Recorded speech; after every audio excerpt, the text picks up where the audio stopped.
आज रमजान में देख रहे हो लोग इफ्तारी लेके बैठता है, ध्यान मैक की तरफ, मौलाना कब अजान देंगे।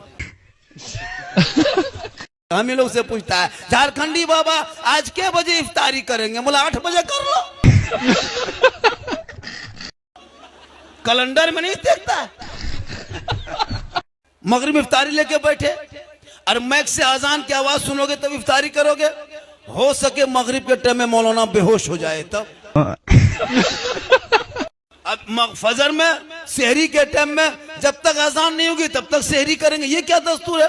अगर अजान के टाइम में मैक खराब हो जाए, लाइन चली जाए, बत्ती खराब हो तो क्या सुबह तक खाओगे। नमाज पढ़ने का ये चाची नमाज क्यों नहीं पढ़ते हैं। हजरत कमर में दर्द बा, माथा टनकल बा, मजार जाइएगा चाची। हाँ बेटा टोटो में बैठ के चले जाए।